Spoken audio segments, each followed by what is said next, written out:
on Monday, August 22nd, 2022. I'm calling to order the Education Operations Committee meeting.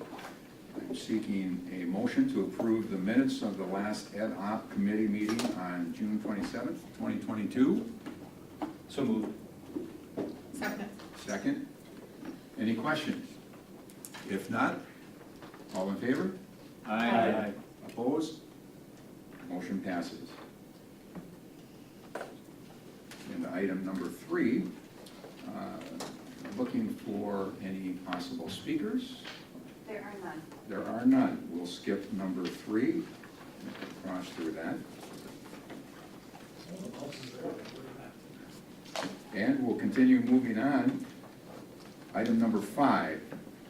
As referendum projects for each facility reach the end of the design phase, 95% completion, the board will see designs and be asked to consider approval of these plans to be issued for bidding.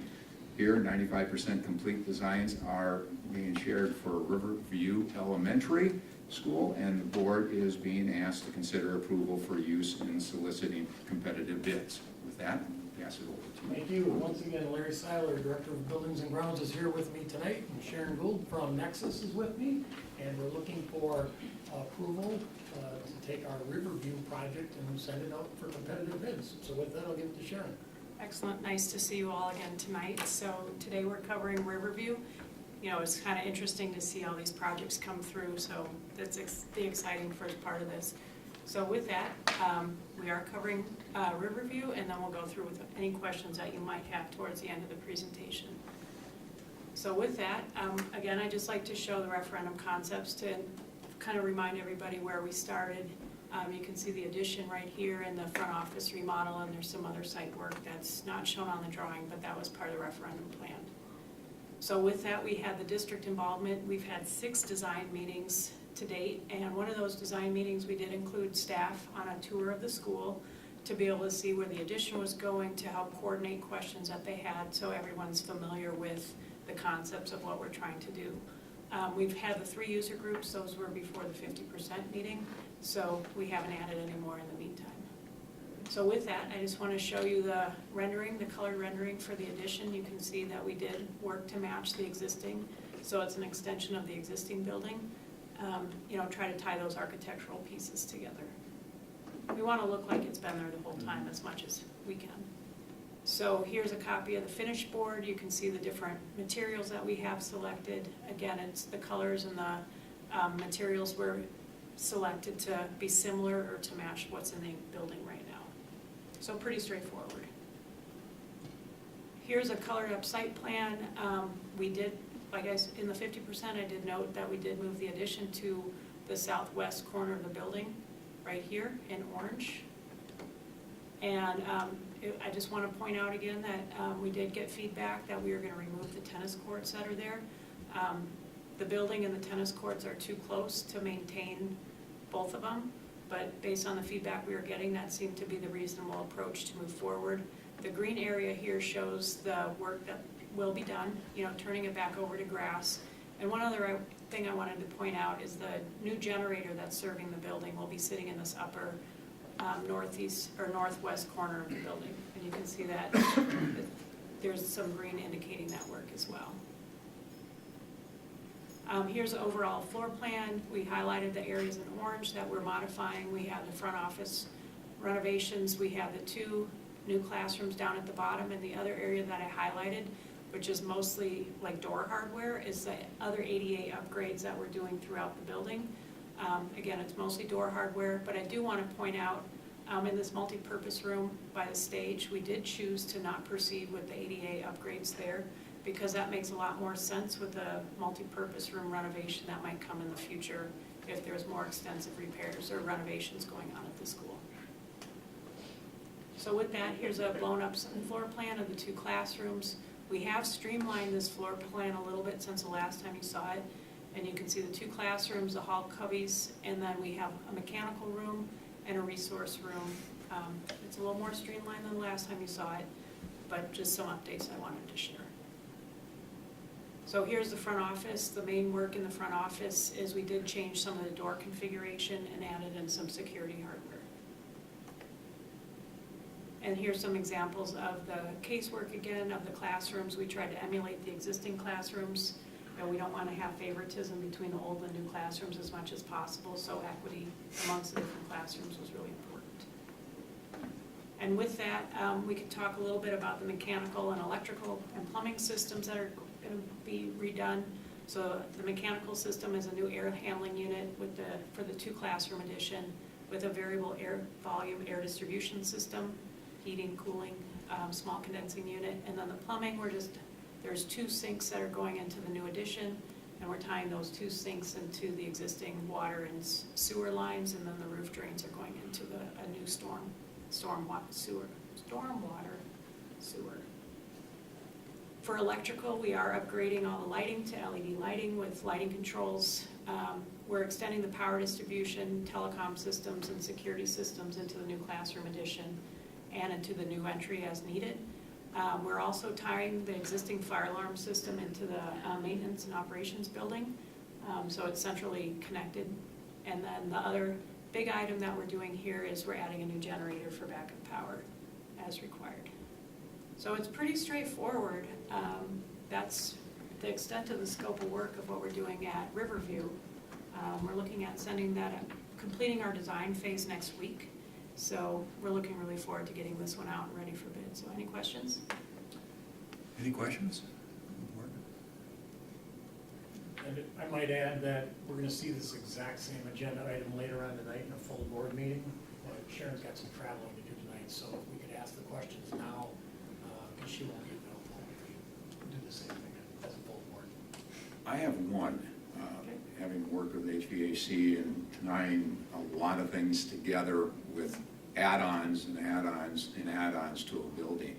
Now, is this all incorporated with one heating system, one air conditioning system, controlled by a digital process so that everything can be easily, Larry, that's probably to you, everything will be easily taken care of so you're not running around in the building. Right.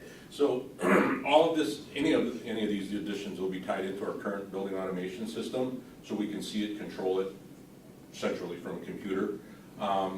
The air handling system will be in that little room in the very southwest corner. Okay? Because we didn't have enough capacity on the existing one. Plus the existing one, if you recall, looking at the roof of that building, it is just a mess of pipes and air handling equipment up there. So we're going to use the capacity from the boiler, but the air handling will come from a new air handler there. And that was one of the reasons why I asked the question, because of looking at the roof and knowing when you're tying in, you know, sometimes it can be a nightmare if it's not done right. We don't want to perpetuate that. Right, and the cooling system is a small little condensing unit serving that unit only. So that's not tied into any other cooling system in the building. I don't need to ask you any more questions. You're on top of that. That's not something I do on the side anyways. Sure. Anything else? If not, I'm seeking a motion to approve the plan designs for Riverview Elementary School as presented to be issued for bidding. So moved. Second. Any questions, follow-up questions? If not, all in favor? Aye. Opposed? Motion so moved. All right. Thank you. Thank you very much. Thank you very much. The design team this is agenda item number 5, the design team for the Waldorf-inspired charter school and administration will present the results of the interest inventory and request approval from the board to authorize the new charter school. So with that, I'm going to turn it over to you. I'll Dr. start Hills. briefly, yeah, thank you very much. Just a quick reminder of how we got to this point. Several months ago, Dr. Megan Hughes in Camdenville came to me with an idea about an environmental charter school, an outdoor charter school. As everybody knows, this is a district that embraces educational opportunity. We have EEA charter school, virtual K-12 WAVE charter school, Montessori charter schools, and so we thought this would be a nice possible addition. So we came to the board and asked permission to do a needs assessment to see if there truly was interest among our families in this model. And so the design team took it upon themselves to work with Diana White and do some needs assessment. They also did some outreach on their own. They're here tonight to share with you the results of that needs assessment and ask permission to be the authorizer, which would then allow us we would submit the planning grant this winter, right? Yep, it's So- due in February. Yeah. So with that, if you want to take over, we got a presentation here, so appreciate you being here. Thank you very much. Just turn on your mic. Oh, yes. Thank you. There we go. There we go. Well, thank you so much for having us. It's a real privilege to be here. My name is Stephanie Perkins, and I live in the district and have 3 children, one who is going into 3rd grade this coming year. So this is of particular interest as a parent as well. As Dr. Hilt said, he gave you the great points there, and my talking points are nearly done. But as you mentioned, that needs assessment or inventory went out, and what we found was first, awesome engagement.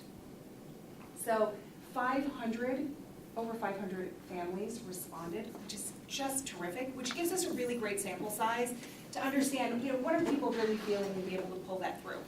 And from that group of over 500 parents, we had 150 respond, yes, we're interested and ready to enroll. So terrific, again, engagement there and excitement from parents coming through with that answer. And also importantly, I want to point out that 9% of the respondents have students who are currently open enrolled outside of the district. So there is opportunity, given that enthusiasm from the previous note there, to recapture some of the students who may have otherwise opted out for whatever reason with our Waldorf charter school. So you have the deck in front of you. We certainly want to open this up and answer your questions. Look forward to your thoughts based on what you saw there with the data. Again, thank you for having us. And then I'll just note, this is a short presentation. I said, the board, just like the highlights, and they kind of like drive the conversation with your questions. There's a lot more data included, so just so everybody's aware. If anybody has any questions, you may ask at your timing. I think you went through this a bit last time, but can you just, again, go over sort of what the next steps are? So if we approve this, and I know it's the planning grant, but just remind us what that means and what you do next. Sure, thank you. So this is the last opportunity of the current grant cycle that DPI has. So these are federal dollars specified for charter schools, starting charter schools. So we would write the grant, we would start that process as soon as we heard from you if you would like to be the authorizer. We need to have an authorizer to be able to write that grant. That grant's due in February. You find out if you receive the grant June. Start spending those funds July 1st for that fiscal year. We would have a planning year, so that would be the 23-24 school year would be a planning year. So no students that year, figuring out all the details, what it's going to look like, where the school's going to go, all of that. And then the school would open for the 24-25 school year. We're still in the infancy of deciding exactly what that's going to look like, even what grades would be served that first year.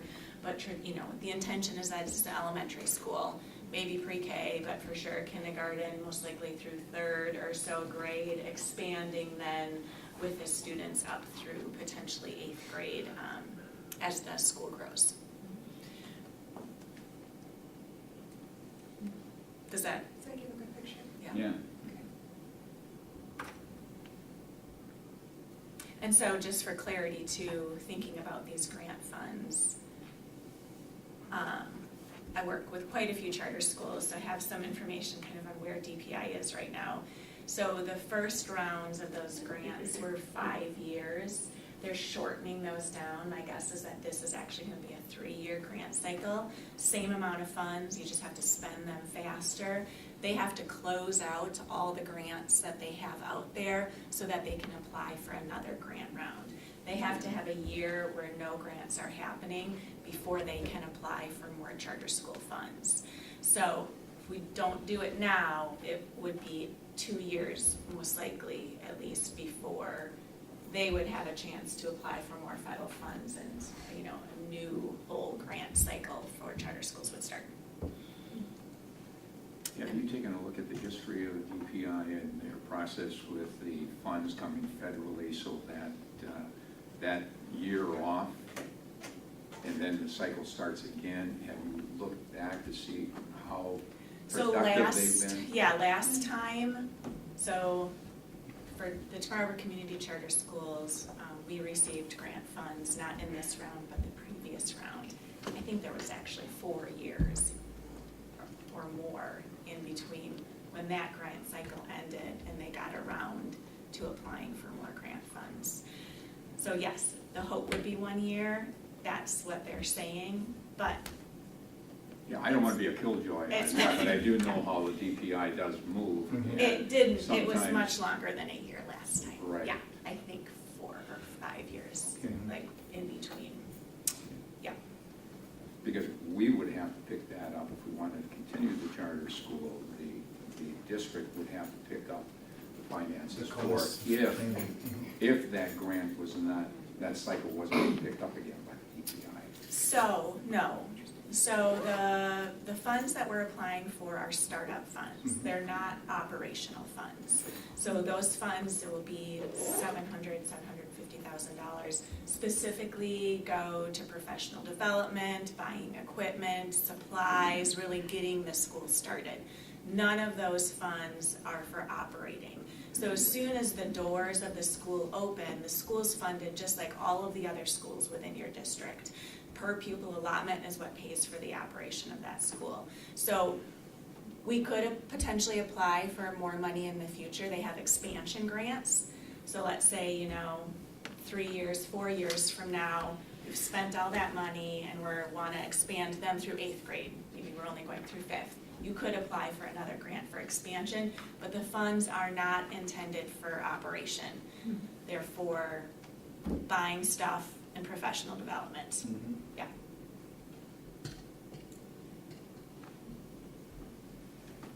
No more questions? So today we're not deciding anything about how it looks or grades or location or anything, it's just authorizing you to apply for the grants, you can then go through that planning process. Right, so to do the grant, there needs to be an authorizer in place. We'll come back to you again before that grant is submitted because the letter that needs to accompany the grant needs to specify grades and how many students we think are going to be at that school. We're not in a place right now to propose that, so we'll come back before that grant is submitted, but we are asking for the intention to authorize. Can I just ask a quick question? I'm wondering, maybe you don't have this information, but statistically, how many of these, how many grants are available and what the approval versus disapproval rating looks Yeah. like? So, I'm trying to think of the number that they had. It was a very large amount of money. They haven't even come close to spending the amount of money that the federal government initially got to give out for charter school grants. So there's no shortage of money, but the grant cycle is competitive. Each year, approximately 50 schools, 40 schools apply, and usually about half, maybe a little more than half, get those grants. They've tweaked the grant cycle a little bit over the last 5 years. This will be the 5th year of this grant cycle. 2 years ago, they started doing rewrites. So for those schools that were really close and maybe there was just some confusion or just needed a little more details, have an opportunity to rewrite, resubmit the grant. So that's really increased, like those schools that are just on the edge. I've had the opportunity to write a couple of these grants and those schools successfully got them. So I have a pretty good idea of what they're looking for in those grant applications, but it's challenging because they have like 3 people review the grants. And sometimes you'll get back feedback and it's like the opposite. Like one person's like, oh, this section was amazing, and give you a 5, and the other person will give you a 1. So it's not an ideal cycle, I don't think, but it is what we have and that's what we're working with. And yeah, it's one of the biggest challenges is you have to fit it in 20 pages. And sometimes that's just really hard to answer all their questions the way they want you to in 20 pages. But yeah, sorry, that was probably more No, information. that's great, thank you.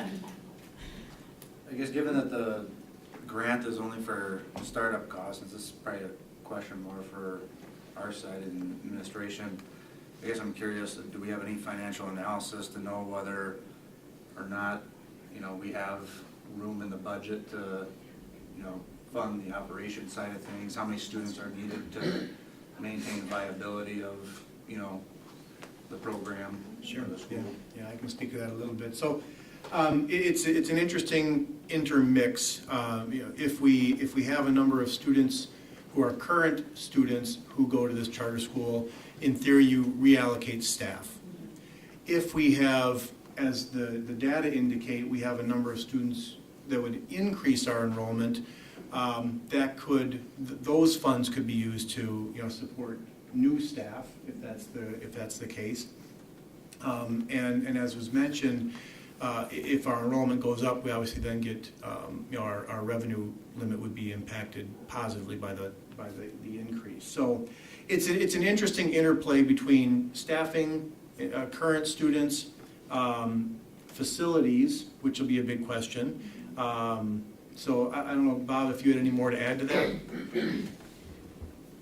While considering there's a 3-year rolling average for revenue limit increases, if we just assume it's immediate, which it's not, so that's a concern of ours, it's about $8,300 per student that we get when you average the revenue limit students and the open enrollment students, because they're different amounts. So if you get fresh students that were not in your district, $8,300 for every student, you get 10 of them, $83,000, you could conceivably purchase a staff member or almost purchase one. So that kind of lets you wrap your mind around it for every 10 students.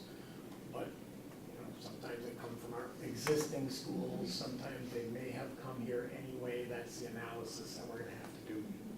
That kind of allows you to wrap your brain around it. If I recall correctly from last time, it's not like we're talking about hiring 10 teachers. It's, if I recall correctly, The a lot of the intention grades are would be, intermixed. yeah, and- single tracked, so you'd only have one class per grade. Those students usually follow with the same teacher that does like a loop with the students. So we're not looking to open a school of 500. It would be a smaller capacity school. And just for comparison, so the Tomarva Community Charter School down in Amherst, smaller school district of course, but 80% of the students that are going to the Tomarva Community Charter School are open enrolled. So, people want this style of education and are willing to travel for it. And we currently are capturing some of your Wausau families down in Amherst. And Trying to get in. yeah, so I think you'll potentially, bring some of those families back to your community, but potentially attract families outside of the Wausau community as well. Not promising you that 80% of the kids at this school are going to be open enrolled, but know that when you're offering these school choices that don't exist in other school districts, you're going to attract students to your school district. Quick statement? Okay. My name's Nicole Terrell. I'm on the design board for the charter school. And just making sure it's, I also wanted to bring up that the needs assessment is only currently reaching the families who are already in the Wausau School District. And so it doesn't tell us about how many more families we would pull in. And schools like this, publicly funded schools of this kind, are very rare in the U.S. And our family is actually from Madison, and we moved to central Wisconsin in large part because our girls were infants at the time, but we knew that we wanted this type of schooling and that it was that rare to have this type of schooling that wasn't going to be, a $20,000 a year tuition cost per child like it is in Madison, where these schools are also available. And so it does have a little bit farther of a reach, I think, than just the Wausau School District. I think it should be known that when you're starting a charter school like this, that if it's going to be competitive to get into it, so you may have to have a lottery for this too, for students in our district along with people open enrolling to our district. So that's Very a true. possibility. If we look at the needs assessment, that most likely we'll have a lottery year one. I would only imagine there's going to be a lottery in the first year. And so with that, as a charter school, it has to be available to everyone. So same with special education, we'll need to provide those services. But there's, some folks can have priority in that lottery. If a sibling is already attending, another sibling can get priority. Teachers' children can have priority, and governance board members' children can have priority. But other than that, there's no priority given to in-district or out-of-district students. It's all just an open lottery to get those spots. And again, there will be a board for that charter school that will Exactly. report to us as a board so that we have the oversight of that board of the charter schools. Just like your other charter schools. Yeah. Yeah. That board is beholden to you for the operation of the school, for you as the authorizer. Any other questions? If not, I will seek a motion to approve the intention of authorization of the Wausau Environmental Charter School.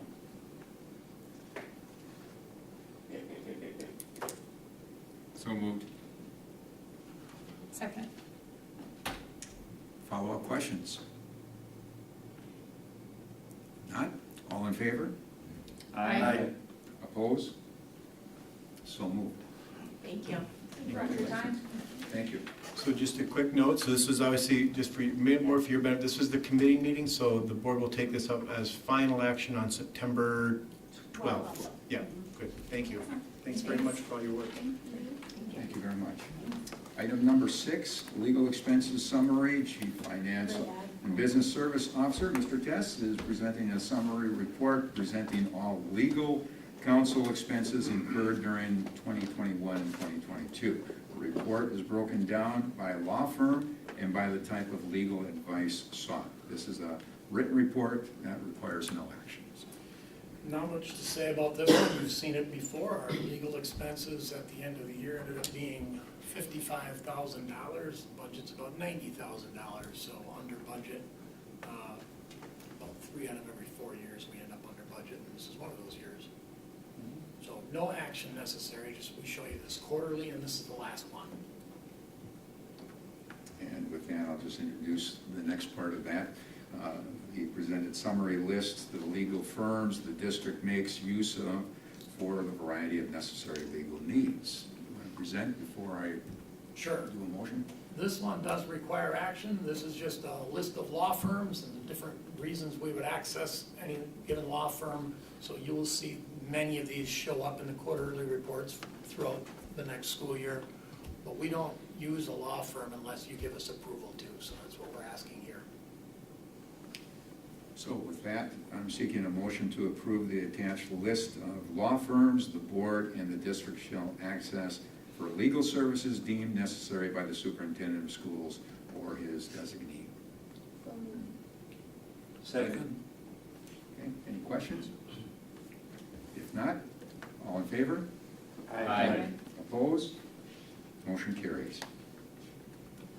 Item number 8, administration asks the Education Operations Committee of the whole to recommend to the board a date, time, and location for the budget hearing and annual meeting, thus allowing full board approval in a timely manner. This will allow all notices and timelines to be met for an annual meeting between May 15th and October 31st, pursuant to statute 120.0818.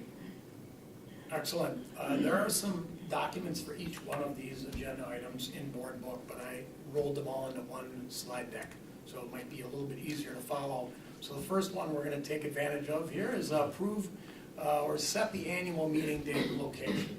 So in this slide, you see our budget calendar. And it started May 23rd with the preliminary budget, and June 13th was the matching entry, right? We see it at the ed ops, and then we see it at the board level. Right now, August 22nd, you're giving approval for something that the board will approve on September 12th, that the board is saying should go in the newspaper and be publicly noticed to present at the annual meeting on September 26th. So all of those things have to happen in sequence, so it starts with the actual date of the annual meeting, for us to be able to hit all the necessary timelines. So I'm asking initial approval to have that on September 26th in this room at 6 o'clock. So I will state the motion. I'm seeking a motion to approve Monday, September 26th, 2022 as the date for the 2022-2023 budget hearing and annual meeting. The meeting will be held at 6 p.m. in the Nicholson Boardroom at the Longfellow Administration Center, beginning with the budget hearing, followed by the annual meeting right here. So moved. Second? Any questions? If not, all in favor? Aye. Opposed? Motion carries. Suppose we can carry right on, Mr. Tess. Prior to October 1st, only equalized valuations from the municipalities are available. In order to project property value changes by school district, an assumption must be made that all property values in any given municipality change in a uniform manner. With this assumption, the district's property value is projected to increase 11.98% for 2022-23 mill rate calculation purposes. Certified property value will not be available until October 1st. The given projected property value will be used for the initial budget and during the annual meeting. This one does not require action, but it plays into so many different things that will be discussed over the next month or two that it does deserve some discussion.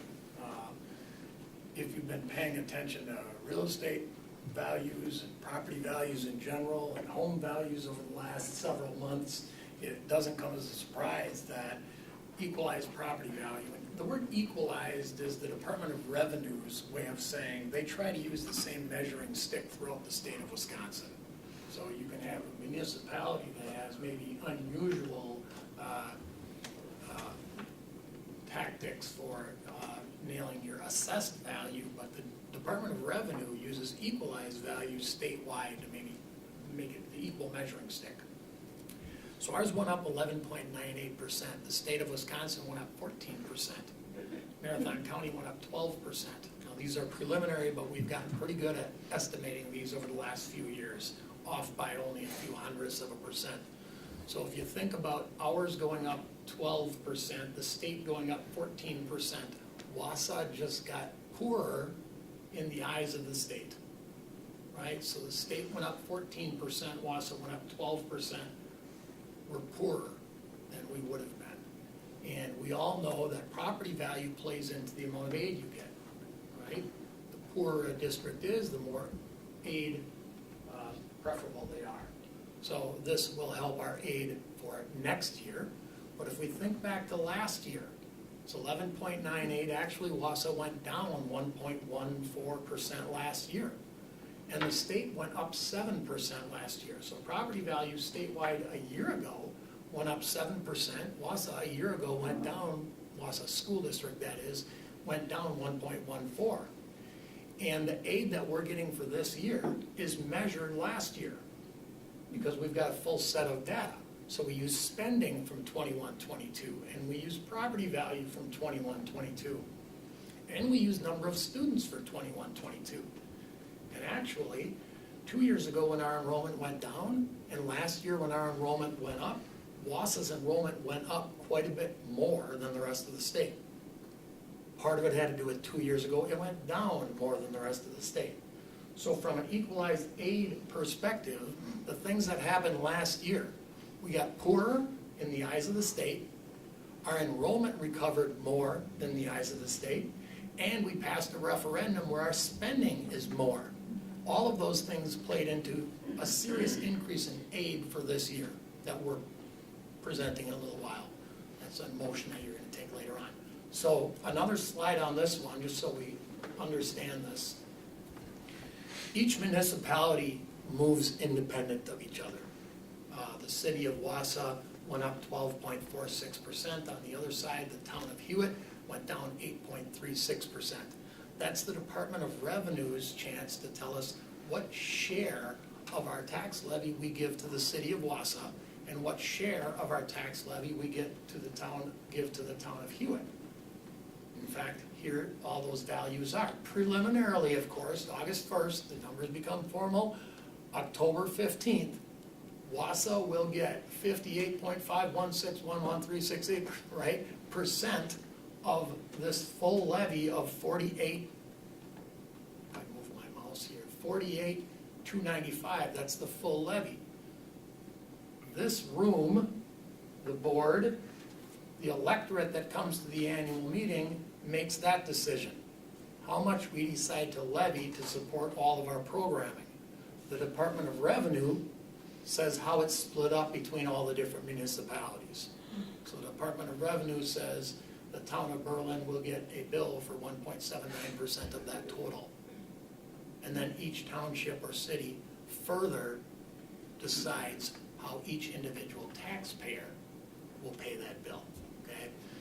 If you're new to this discussion, maybe that's something that you're just trying to get your brain wrapped around. If you've been sitting here listening to me say this for 10 years, and maybe it'll bore you, but it's important to understand. So you can smile at that. Especially when board members get phone calls, and board members get phone calls saying, my taxes are going up. Well, sometimes that happens, and you probably very seldom get phone calls saying your taxes are going down. Almost any year, no matter what we do in this room with our tax levy, somebody's taxes are gonna go up. As a matter of fact, the lower right-hand corner, 2.06, is an important number to pay attention to.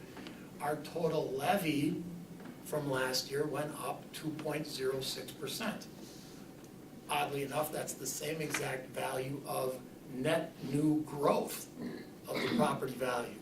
So the property value went up 12%. 10% of it was inflation, 2% of it was new construction, right? So that increase in levy was supported by the net new construction. Now you can expect if your property value went up 11.98%, some strange things could happen to the mill rate. And you're gonna see that in a little while. We're not asking you to take action on this, but this plays into some of the action you'll be taking later on. Okay? Okay. Next. Item 10, Any questions on that one first before? okay. Mr. Tess has put together a booklet contained in the publication and as a preliminary budget, which the committee is being asked to recommend for use at the budget hearing and the annual meeting. You want to explain that any further before I put the motion in, or you want to? No, I've got a few slides that Okay.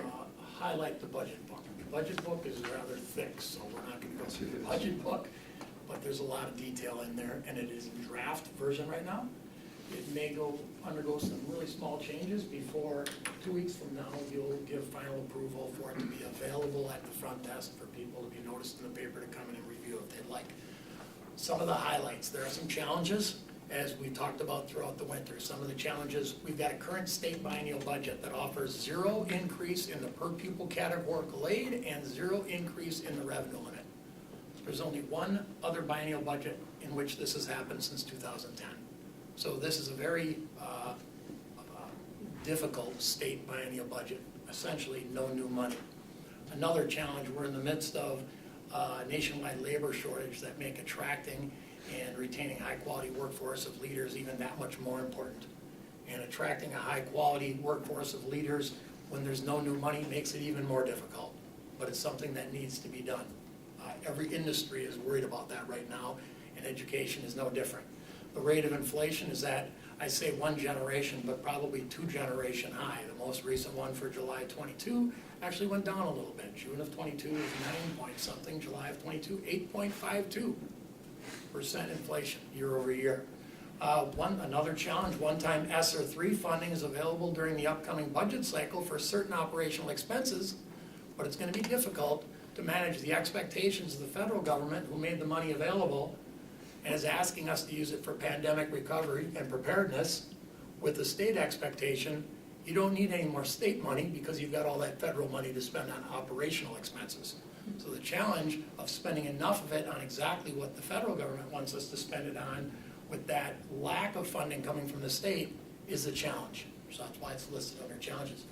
ESSER funding also runs out after 23-24, so we have another year in which we're preparing for that cliff, I guess I'll call it, without sounding too dire.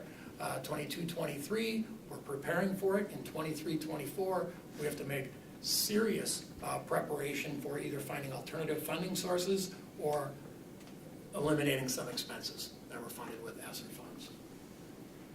With challenges, of course, come some opportunities. Significant ESSER funding is yet to be committed, so we do have ESSER funding available yet, and we're using some of that for staffing. And also, the recent success of a pair of referendums does take some pressure off some of our general fund. The $4 million operational referendum does take some pressure off. There's some budget relief built into it, although it's mostly pupil services staff district-wide. And also the bond question of $119.8 million also takes some pressure off, at least the Buildings and Grounds Department, with some things being replaced on the referendum funding instead of on operational funding. Health insurance premiums are projected to remain flat again. That's been the norm lately. When I talk to my group of business managers throughout the state, they just can't believe it. They can't believe that we're going on 9 out of 10 years where our health insurance premiums are flat. So that's an opportunity that we're going to build into our budget. The difficult labor market has led to some unfilled positions. Last year, it kind of surprised us. We budgeted a higher number, but yet we got some unfilled positions that came at just the right time to free up some funds. This year, we're doing a better job of preparing for that. So we're budgeting and expecting some positions to just not be filled. That's an opportunity. Of course, that opportunity doesn't last forever. Eventually, those positions are going to be filled, and we're going to have to be prepared to pay for those positions. A strong fund balance has already helped us in issuing some of the debt. That helps in our bond rating, and also it gives us a comfort level in maybe passing, which I'll ask you in a little while, to pass a deficit budget where the expenditures outpace the revenue by a little bit, and we have a comfort level in doing that because we have that significant fund balance. Significant, but yet right around the average for the state. And it's about $30 million. Part of it is protected for health insurance, though. Opportunities and challenges, and we're going to try to leverage the two. We're building a staffing plan right now. Tabitha and the team is hard at work doing that, and includes some additional staff at high need areas with some reallocation to address immediate needs. Our additional referendum authority that we were given in 2021 continues to be used to hire pupil services staff, but also short-term asset replacement, budget support for underfunded areas over the past several years, and some security operational expenses. We hear a lot about the security investments through the bond or the referendum, but we're also funding Raptor, and we're funding some other operational expenses in the security area for that, with that 2021 referendum. An eye on immediate resource allocation is obviously a priority. It's a strategic priority to put a little bit more money in staff and a little bit less money in stuff. Favor staff over stuff, and we're doing that, but we're also keeping a long-term strategic lens while we do it. Highlights salary wage increases of at least 4.5% for all employee groups. The group as a whole, nutrition services, got a 6.23% increase. Not everybody got exactly a 6.23, but the group got a 6.23. Generally speaking, the lower earners got a larger percent, and the higher earners got a lesser percent. Administrative and educational support, not administrators, educational support, clericals, paras, 5.78% as a group. Maintenance and custodian, 4.82% as a group. Teacher group, 4.7%, and also since they are represented in a union, we cannot take the base wage beyond 4.7 without going to referendum, so that's why that 4.7 does match the CPI from last year. Municipal group, 4.57, and the administrators, 4.5. Those are some of the highlights of that budget. Two big assumptions that are built in, mentioned earlier, the revenue limit has not changed, and the per pupil spending has not changed. If you look at the increases prior to 2010, that was a pretty steep increase. All of it was revenue limit. And then the state legislator hit the reset button and started to bring in per pupil categorical aid, the darker blue. And it started to go up a little bit, less steep. And for the last 3 years, technically it's been flat, with the exception of the local voters in 2021 authorized us to increase the revenue limit. So the increase you see between 2021 and 21-22 is exclusively the wish of the voters locally, right? The state legislature had 2 years in a row with no increases to either one of them. So you would see 3 bar graphs in a row that are perfectly flat, where our local voters stepped in, and of course, not just additional revenue with very specific expenses that they voted on. During the next 2 months, some things are gonna be revealed that change the budget a little bit. Final district staffing plan will be finalized over the next several weeks. Certified district property value, what I said went up 11.98%, will differ a little bit from 11.98. State equalized aid will change. We know it's gonna increase. We don't know how much it's gonna increase. Third Friday pupil count comes in, third Friday in September. The Wisconsin Parental Choice Program voucher costs are finalized in the middle of October. And oddly enough, most of that stuff is finalized after the annual meeting. So we have the annual meeting and we say some of these same things, that much of this data is gonna be revealed in October. Here's what I would ask you to vote on the bottom. Our expenses have gone down significantly. Again, we're spending more money on staff and less money on stuff. We're also shuffling some ESSER expenditures around. Revenue went down as well. Our total revenue limit went down. Our total revenue limit went down because our declining enrollment exemption was lost significantly. Good news and bad news. We're starting to get out of declining enrollment. Good news. Bad news. The protections for declining enrollment built into the revenue limit formula we're also starting to lose. So that's the decrease in the revenue limit. Now, if you look at the decrease in the revenue limit of 1.2 million and an increase in state general aid of 4 million, for the reasons I mentioned a little while ago, increased spending, we look poorer in the eyes of the state, right? And our enrollment rebounded more than the rest of the state, $4.06 million increase. If you combine these two and you look at this picture up on top, if the revenue limit, I can't get my mouse over the top of it, but if the revenue limit gets smaller and the general state aid gets bigger, what happens to the levy? It gets significantly smaller. So you're gonna get a chance to vote on that next, but right now, we're just voting on general fund expenditures and general fund revenue. And of course, I'm more than happy to answer any questions. And also, Noel Tordson's here with me too. I can't do any of this stuff without giving him props too. He's a master when it comes to building some of these things and knowing how the different elements play off of each other. Jen Bonke in my office and Noel Tordson in my office do an incredible job, so they're to be commended also. But he's here too. You have a lot of support. I do, I'm very grateful.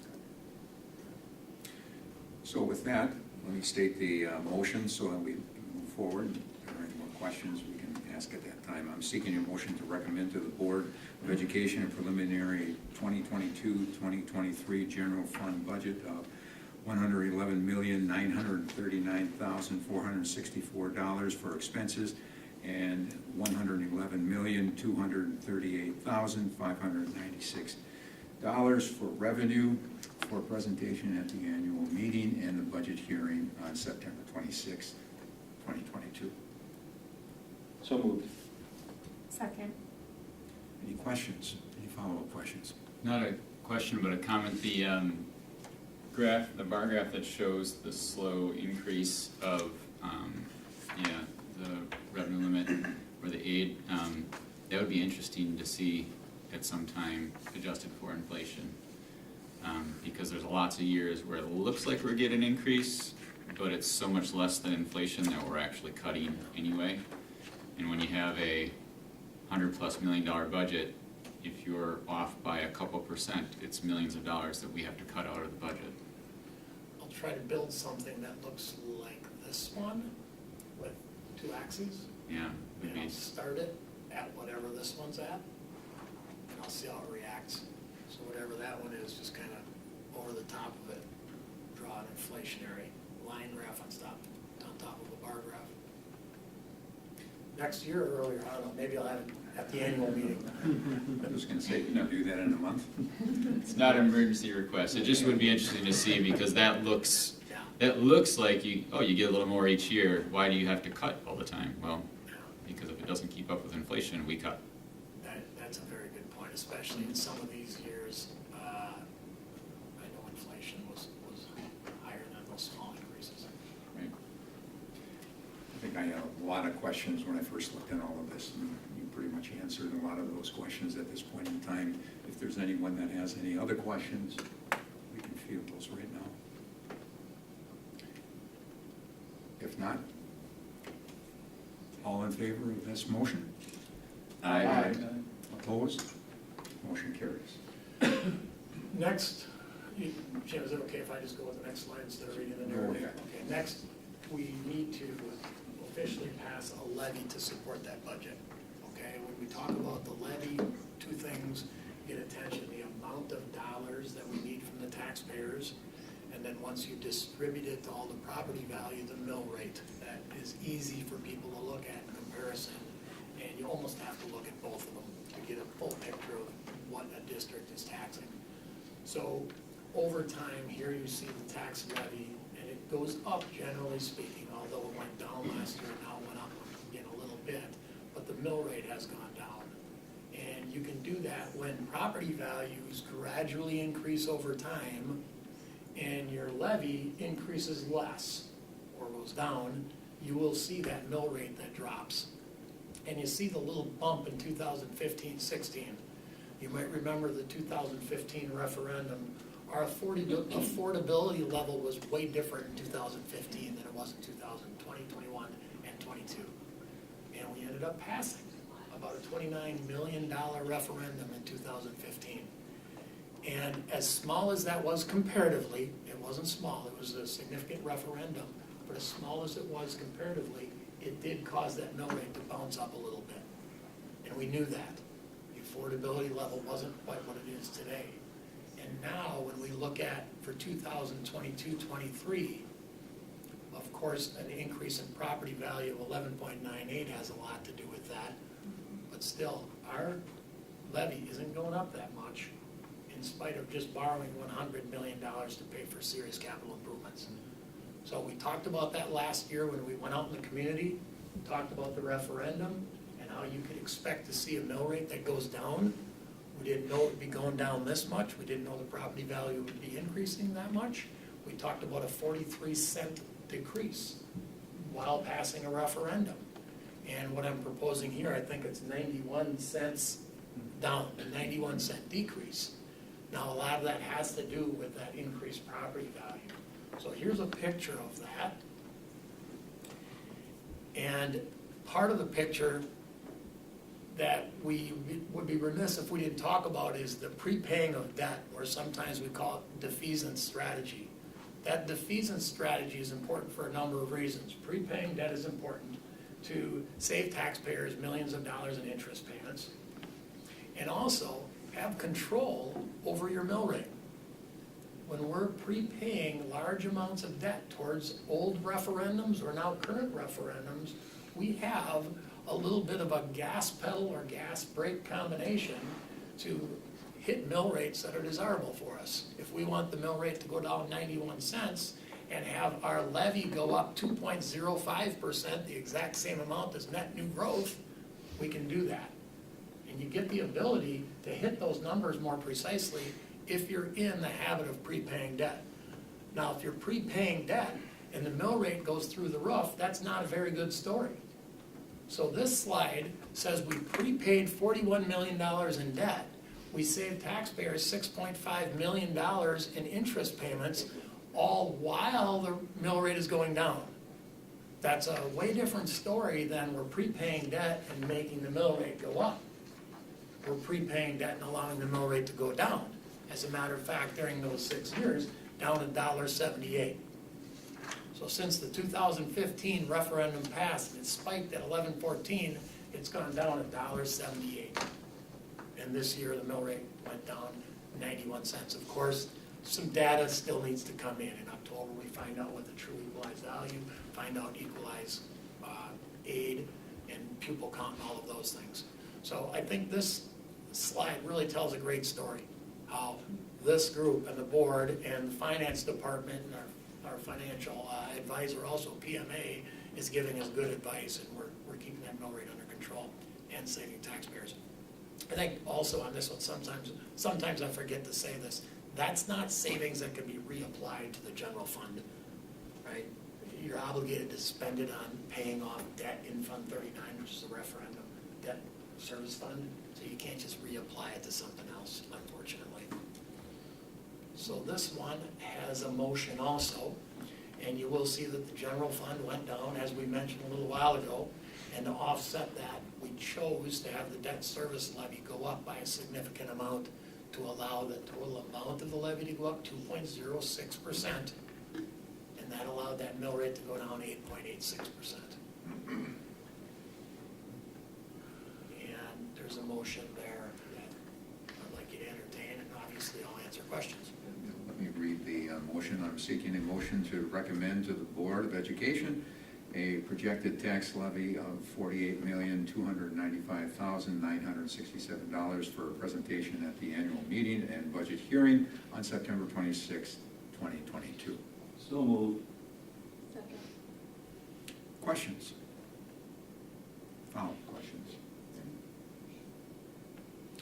I don't have a question, I just want to say thanks and hats off to you for this excellent work that is way beyond my scope of expertise, but just to you and to your group for what I know goes into this in order to achieve those goals. So I really appreciate it, not only as a board member, but, you know, a taxpayer and parent in the district. So thank you. You're welcome, and thank you. We know that we have this on board books, and we can look at this if we can. Do we have this on the website so that these items can be seen? Yes, it's all in board book, which is accessible through our website. Everybody. Okay. Including the budget booklet, which hasn't gotten a lot of attention tonight, but this draft version is also out there. A lot more detail. Because it's very important that the community be able to see that and be able to ruminate over it for a period of time versus just going through it so quickly like this. So appreciate that. All right, we have a motion on the floor. All in favor? Aye. Opposed? Motion carries. Thanks, Bob. Thank you. Item 12, I'm going to turn this over to Dr. Hiltz, who will suggest next steps for renewing the strategic plan. Yeah, thank you. Just again, kind of encapsulate all of this. A lot of exciting things going on. You know, some of what Bob's already covered financially with the referendum. You also know we've had a couple of committees meeting about possible restructuring. We do not have a recommendation from those groups yet. Excuse me. We have not made any decisions. We want people to know that. There's been a lot of good conversation, and we haven't shared any updates because we don't want to create any expectations of any narratives moving forward. But we will be sharing that at a later date.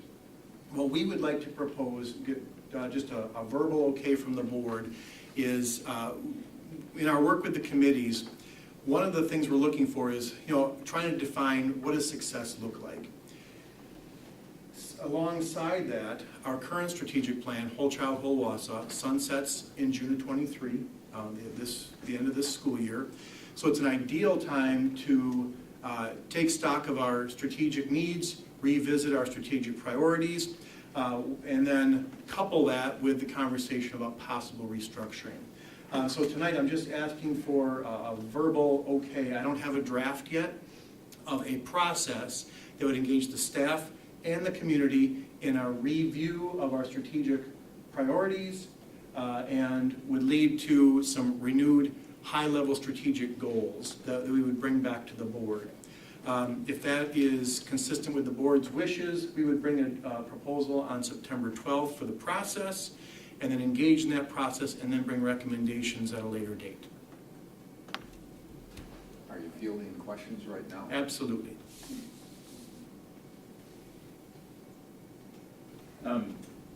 So I think it's a good idea. That the only sort of, I don't know if it's concern probably isn't the right word, but it seems like the topic of potential consolidation, the topic of the Waldorf school, the topic of some of the spending we're doing on buildings right now with referendum, maybe even the middle school grading issue, depending on if the middle school grades are impacted by consolidation.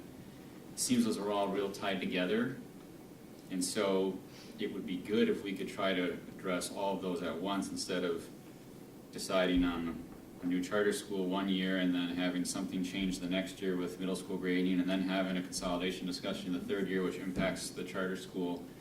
And I know that that plan is for 24, 24. The middle school grading, I think, is even earlier than that, and we've got spending going on right now from the referendum. So it seems that time is a bit of the essence. It Try to is. get those all together. Agreed, we are time-bound, and so I did ask our friends from WIPS to help us develop a process, and I did remind them that there are some time constraints, so, yeah, thank you, agreed.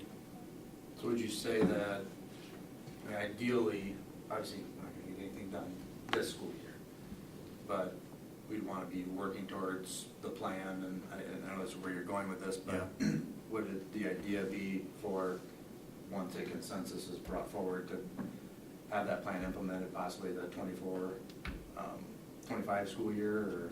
It certainly could, depends on the extent, Yeah. right? Any of those significant, changes would have to be board approved. We would hope, I remember last spring when we proposed creating these committees, I said it would be nice if we could have a proposal, a recommendation to the board by September.